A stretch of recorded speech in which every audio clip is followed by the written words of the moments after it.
Despite having had the head gasket and the water pump done, the Classic was still running hot sometimes at higher speeds. It would be fine pottering all day on typical country roads, but it sit on the motorway for longer periods and the needle would start to creep up. The only way to get the temperature down again would be to slow down. This seemed like a classic symptom of the radiator losing efficiency. Low speed overheating can be caused by a variety of issues, but normally if it's just happening during hard or fast driving, the rad is a prime suspect. So I decided to have the radiator refurbished to see if this would solve the problem.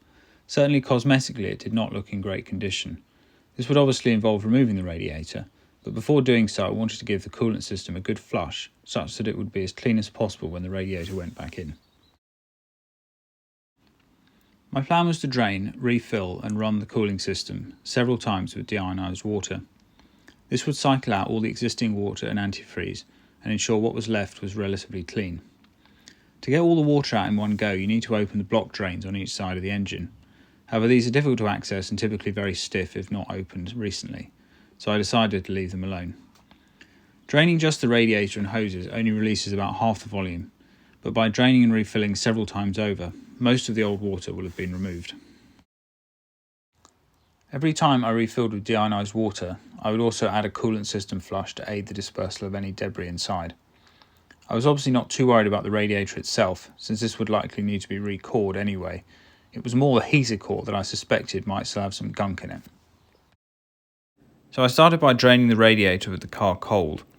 There is no drain plug on this one, so you just take the filling cap off to release any back pressure and then pull off the bottom hose to allow the water out. You also want to remove the little hose off the top of the radiator on the left hand side to allow as much water as possible out of the expansion tank. One of the slightly annoying things about draining the radiator on the Classic is that the bottom hose is right above the chassis leg, so it tends to disperse the water as it flows out and makes it difficult to catch it all in a single bucket. If I were doing this job again, I would get a much larger tray to cover a big area underneath the car and therefore wouldn't spill so much on the ground. But I probably managed to catch most of the contents of the radiator in the bucket, and as you can see, it's not a particularly nice colour. So with the radiator now empty, it's time to reconnect the hoses and refill with the deionised water and the system flush.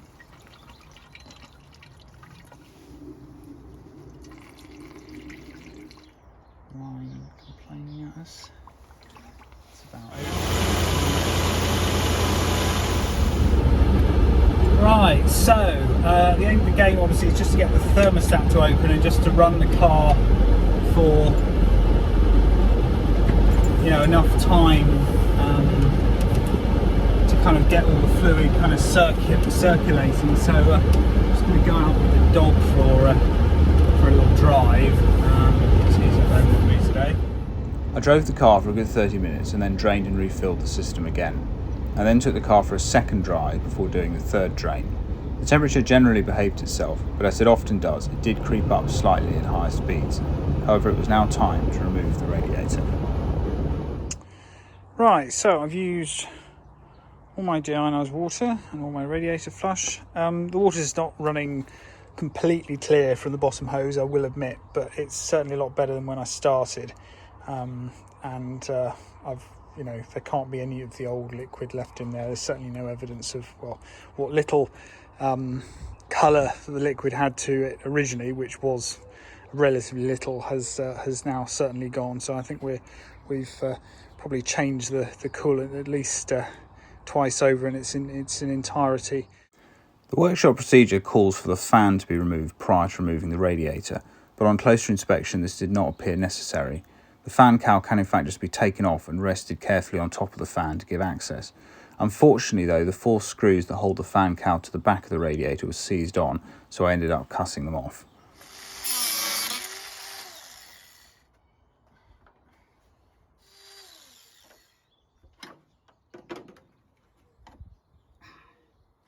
Right, she's free. With the cowl now free, the only remaining fixings were the 2 brackets that bolt into the front bulkhead. Yeah, so basically either side of the radiator, this is obviously the battery side, you've got these brackets, they just mount like that, and then they're bolted to the front bulkhead just with a bolt there. There we go. Just unscrew that by hand, I don't want to lose the nut behind it down the bottom. So, with the fan still in place, you do have to be careful to lift the radiator straight up. The central bonnet support strut doesn't particularly help. Moving it out of the way and using a long piece of wood to support the bonnet elsewhere would have made life easier. Right, so now I've just got to try and get those pesky screw threads out without damaging the top frame of the radiator. So we go with a mole grip. There we go. Out she comes. I pondered whether to get a new radiator or to have this one refurbished. In the end I went for the latter. I quite liked the period brass casing, but I also found the array of replacement options a bit confusing and didn't want to order the wrong one. The recoring process would only take about a week, and this was done locally by a chap near Odium. Total cost was £384, quite expensive and indeed a bit more than some quotes for a new radiator. It did however mean I kept the original casing and did not have to worry about any fitment issues. There would obviously be some of the deionised water still sitting in the block, so I used a mixture of ready mix and concentrate to account for this. I used Comma G48 since this seems to be a popular choice for older cars and is compatible with the Rover V8. So first things first, I've just got to get rid of some of the water that's just left in the expansion tank here. I'm just going to let that dribble out. Right, so if you didn't take the fan off like I didn't,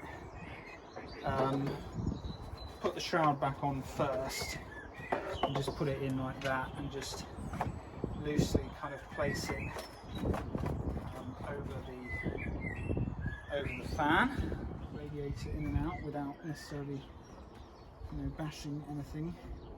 But as we can see here, you just carefully let the fan just rest on the fan shroud, rest on top of the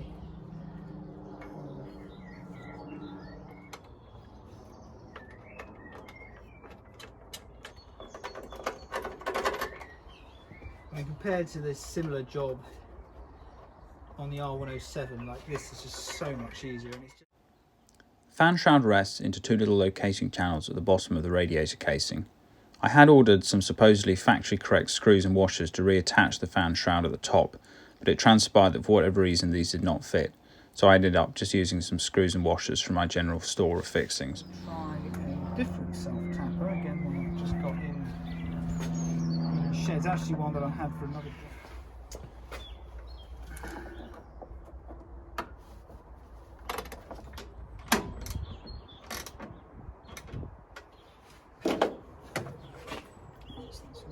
Tight. Right, so let's just connect up some hoses here. Old one back on, and I'll just get a little one from Halfords or something. Anyway, new ones for the bottom, so slip that new clip on, and just try and get the pipe on as far as possible. Yeah, see this one, for example, has got a really kind of mangled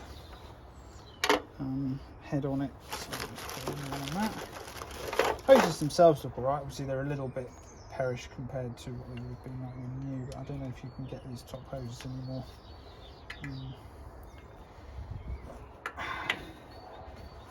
Put her on and you won't get any big. It's probably tight enough, yeah.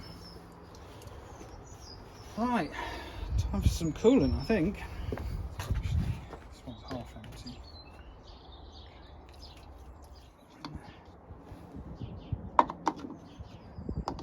Right now.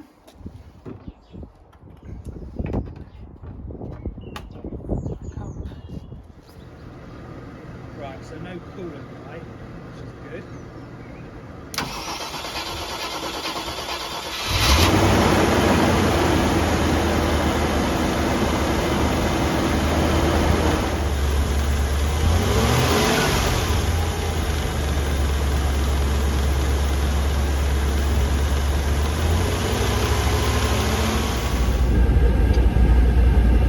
Here we go. So heater is going full blast. I'm actually going to turn that down a bit because, to be honest, the car has been running for quite a while now and the temperature gauge has barely moved, which is sort of telling me, which is a good sign actually, because normally it would have come up a bit faster than that, and this is kind of telling me that actually you know, the new radiator is kind of doing its job.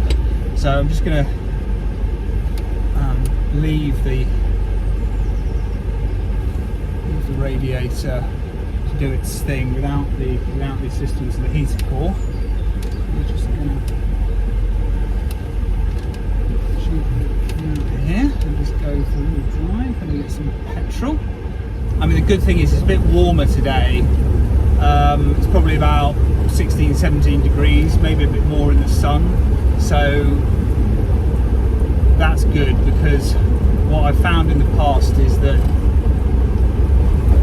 it's very, you know, it doesn't really do it when it's cold. Like when the outside air temperature is low, it just doesn't overheat. You know, you can drive for hours and hours and hours at motorway speed, and it just stays, if anything, slightly below the middle actually. Let's see how we get on. Right, so got some gas. See how she goes.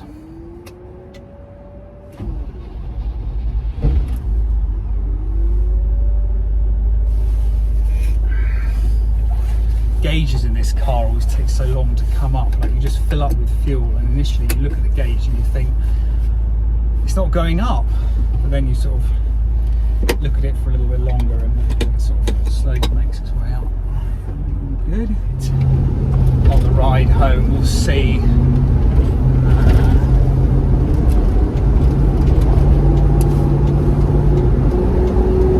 just going to give her a bit of gas just here.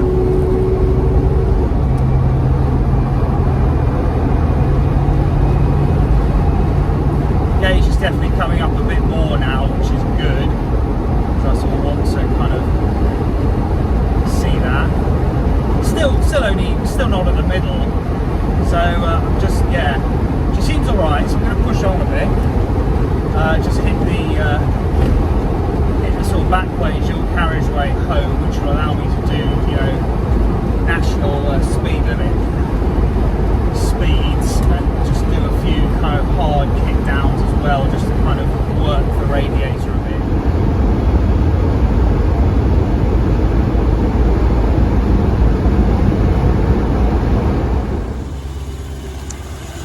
So just going to top her up again. So that's where the gauge has come up to so far. Right, so the gauge now is pretty much in the middle, which is very slightly off to the left still. So this is the point where typically in the past it's been the kind of danger zone. So the heater's now sort of, thermostat is fully open, and whether that be through high-speed cruising or just a few hard kickdowns or something like that, the temperature has kind of started to run away, and the system, for whatever reason, cannot keep it under control. So I'm now just going to go back out with it up at the midpoint and just see if I can sort of, you know, maybe provoke it, you know, get it to the sort of point where prior to the radiator being done, it would have started to get, you know, started to escalate. You know, a 3.5 is not a slow car, so, you know, the cooling system does have to be kind of on point, you know. It does have to be there.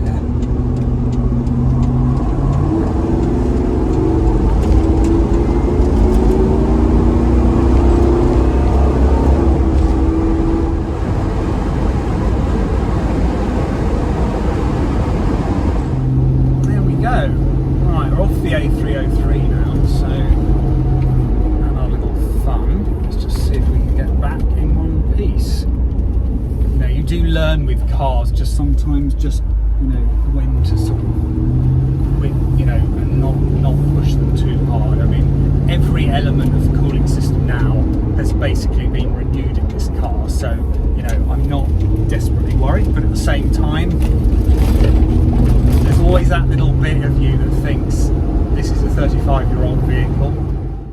So despite multiple attempts to provoke it, including running at some speeds I don't care to admit on camera, the gauge stubbornly refused to move above the mid position.